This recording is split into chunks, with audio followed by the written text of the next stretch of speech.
Yvette Mélenchon.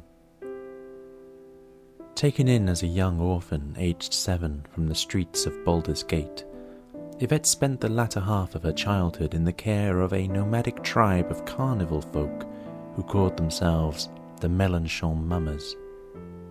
Together, this eclectic group travelled the length and breadth of the Sword Coast, performing for local lords and putting on shows for the amusement of crowds everywhere.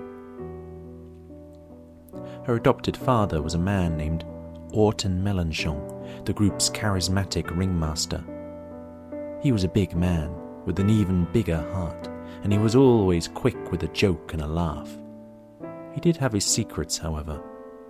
Sometimes Yvette would find him deep in thought, his brow etched in concern as he pored over letters that she couldn't read. Once she even walked in on him crying. But if Yvette ever asked him what was wrong, he just laughed his hearty laugh, changed the subject, and told her not to worry. Although Yvette didn't share her tribe's talent for performance, she loved her adopted family dearly and was extremely loyal to them.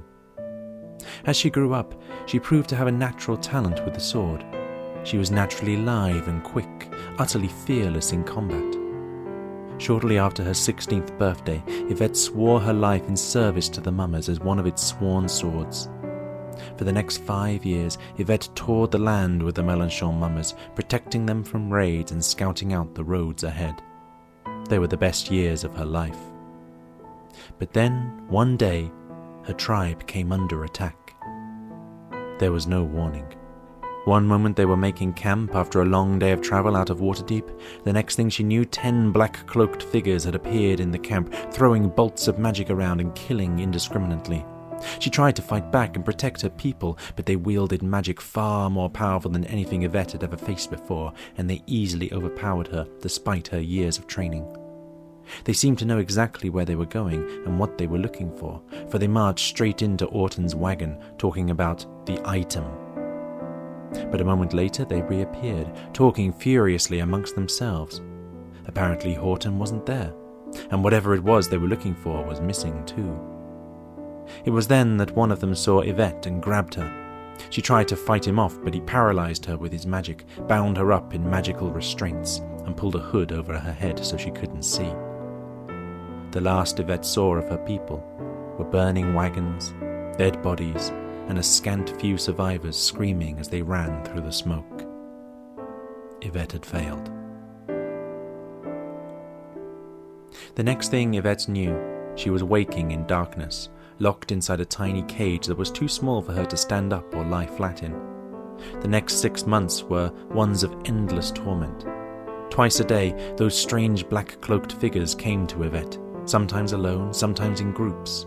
They questioned her about her life and about her tribe. They asked her about Orton. Where had he hidden the item? Where had he gone? Who had he spoken with? They starved her. They tortured her. They made Yvette watch as they killed 2 of her friends in front of her eyes. But Yvette didn't break.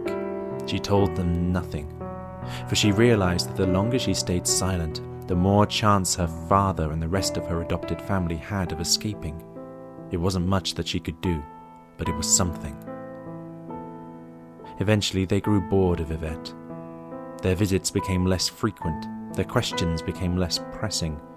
She knew it was only a matter of time before they either killed her or let her starve to death. But Yvette was cunning. She'd spent her life in a carnival and had picked up a few sleight-of-hand tricks in her time.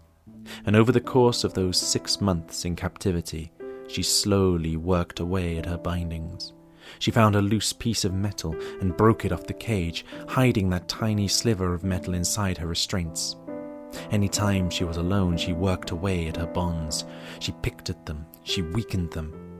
And then, one day, with a sound that made her almost sob with relief, she heard her manacles break free.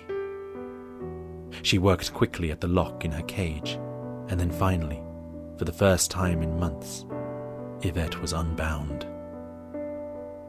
After spending so long in a cramped cage, Yvette could barely even walk at first. She had to half stumble, half drag herself over to the side of the room, and there she waited for the next time that her captors appeared. A few hours later, right on cue, they came for her. There were 2 of them.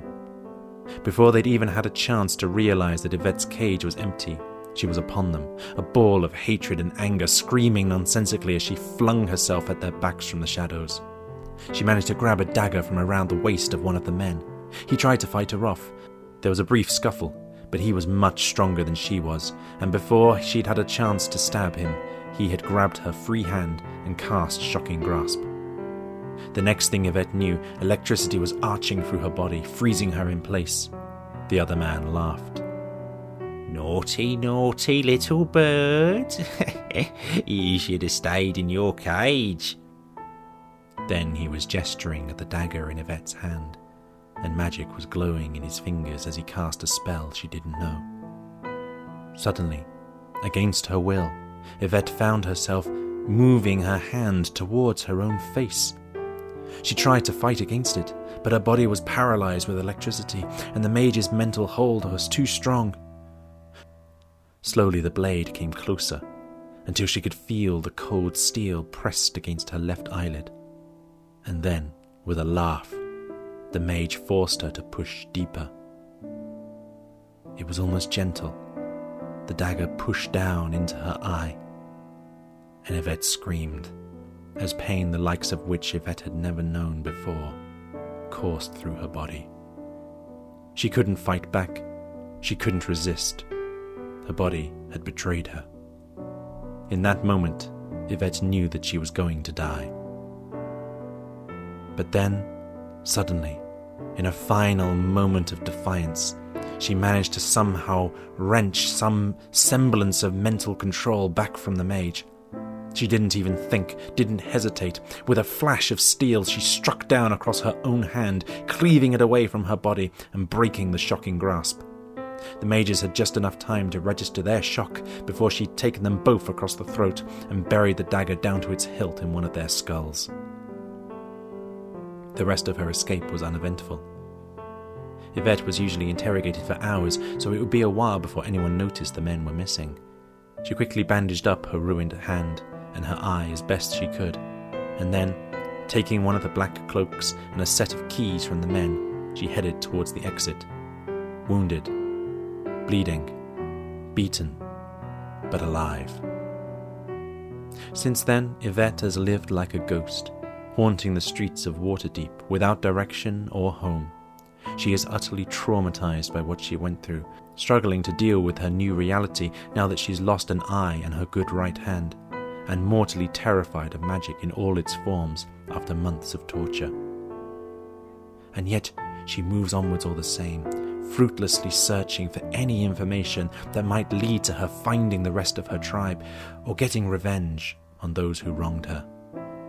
Right now, she would settle for either.